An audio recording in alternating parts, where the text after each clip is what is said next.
বিশালগড় সাংস্কৃতিক সংস্থা আয়োজিত 4 দিনব্যাপী রবীন্দ্র নজরুল জন্মজয়ন্তী উৎসবের শনিবার শুভদীপ কনফারেন্স হলে উদ্বোধন করেন বিশালগড়ের তরুণ বিধায়ক সুশান্ত দেব। বিশালগড় সাংস্কৃতিক সংস্থা আয়োজিত 4 দিনব্যাপী রবীন্দ্র নজরুল জন্মজয়ন্তী উৎসবের প্রথমে হলের বাইরে পতাকা উত্তোলন করেন বিশালগড় সাংস্কৃতিক সংস্থার সভাপতি রঞ্জন কুমার সাহা। পতাকা উত্তোলন শেষে শুভদীপ কনফারেন্স হলে 4 দিনব্যাপী রবীন্দ্র নজরুল জন্মজয়ন্তী উৎসবের প্রদীপ জ্বালিয়ে শুভ সূচনা করেন তরুণ বিধায়ক সুশান্ত দেব। এছাড়া উপস্থিত ছিলেন বিশিষ্ট সমাজসেবী তপন কুমার দাস, বিশালগড় সাংস্কৃতিক সংস্থার উচ্চ ক্ষমতা সম্পন্ন কমিটির চেয়ারম্যান তাপস কুমার দেবসাই, রবীন্দ্র নজরুল জন্মজয়ন্তী উৎসব 1431 বঙ্গাব্দের প্রস্তুতি কমিটির কনভেনার রতন দেব, বিশালগড় সাংস্কৃতিক সংস্থার সম্পাদক স্বপন কুমার সাই, সংস্থার প্রতিষ্ঠা প্রাক্তন সভাপতি জিতেন্দ্র চন্দ্র সাহা। অনুষ্ঠানে সভাপতির আসনে ছিলেন রঞ্জন কুমার সাহা। 4 দিনব্যাপী রবীন্দ্র নজরুল জন্মজয়ন্তী উৎসবে সংস্থার শিল্পীদের দ্বারা অনুষ্ঠিত হয় উদ্বোধনী সঙ্গীত।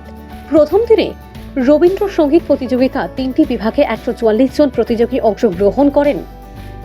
রবীন্দ্র সঙ্গীত ছাড়াও নজরুল সঙ্গীত, অঙ্কন প্রতিযোগিতা, নজরুল আবৃত্তি, রবীন্দ্র নৃত্য, নজরুল নৃত্য, তবলা লহরা এই প্রতিযোগিতাগুলিতে প্রায় 800-র উপরে প্রতিযোগী অংশগ্রহণ করেন। আলোচনা করতে গিয়ে বিশালগড় বিধানসভা কেন্দ্রের তরুণ বিধায়ক প্রশান্ত দেব বলেন, ভানুচন্দ্রের রিপোর্ট, আসাম প্রাইম নেটওয়ার্ক। আমরা ইতিহাস শুনেছি আমাদের জন্মের আগে থেকে। এই বিশালগড়ের যখন একটা অগ্নিগর্ভ পরিস্থিতি ছিল, এটা আমার বয়োজ্যেষ্ঠরা, আমার বাবা, আমার যারা গুরুজনরা আছে, আমরা অনেক গল্প শুনেছি। এই অগ্নিগর্ভ পরিস্থিতি থেকে বিশালগড়কে একটা নতুন দিশা দেখানোর জন্য, বিশালগড়ের মানুষকে সংস্কৃতিতে উদ্বুদ্ধ করার যে প্রয়াসটা বিশালগড় সাংস্কৃতিক সংস্থা নিয়েছিল, আমি ওনাদেরকে ধন্যবাদ ও কৃতজ্ঞতা জ্ঞাপন করছি। আপনাদের প্রচেষ্টার কারণে আমরা যারা এই প্রজন্ম আছি, আমরা একটা সুন্দর বিশালগড় আমরা উপহার পেয়েছি।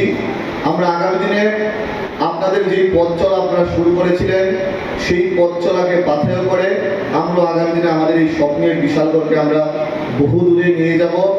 একটা কথা আছে, আমরা শারীরিকভাবে সুস্থ থাকতে গেলে আমাদের শরীর চর্চা করতে হয়, খেলাধুলা করতে হয়। আমরা মানসিকভাবে সুস্থ থাকতে গেলে আমাদের আধ্যাত্মিক চর্চা করতে হয়, এবং সমাজকে সুস্থ রাখতে গেলে আমাদের সাংস্কৃতিক চর্চা করতে হয়। আমি প্রত্যেককে অনুরোধ করব, আমরা যেন প্রত্যেকটা ঘরে, প্রত্যেকে আমরা যারা আগামী প্রজন্ম, আগামী দিনের ভবিষ্যৎরা আছি, আমরা যেন সবাই মিলে এই সাংস্কৃতিক চর্চাকে বিশাল করে আমরা আরো বেশি ডেভেলপ করি, আরো বেশি সুন্দরভাবে প্রসারিত করে প্রত্যেকের কাছে অনুরোধ থাকবে।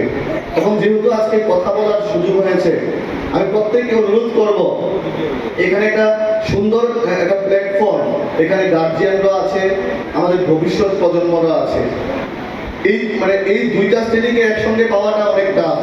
আমরা বিভিন্নখানে বক্তব্য রাখি, রাজনৈতিক বক্তব্য রাখি, কিন্তু আগামী প্রজন্ম এবং যারা গার্জিয়ানরা আছে এক প্ল্যাটফর্মে পাওয়াটা অনেক কঠিন।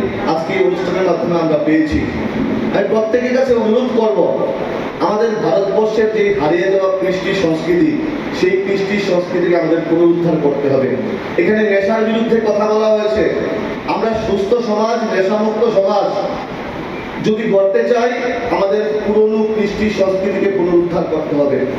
আসলে ছোট ছোট কথা, এখন স্কুলে যাওয়ার সময়, প্রাইভেট টিউশনে যাওয়ার সময় ছোট ছোট বাচ্চারা, আমরা দেখতাম, আমরা ছোটবেলায় বাড়ি থেকে কোনোখানে গেলে মাকে বলে যাওয়া, বাবাকে প্রণাম করে যাওয়া, দাদু ঠাকুমার সাথে সময় কাটানো, এই বিষয়গুলো আস্তে আস্তে হারিয়ে যাচ্ছে।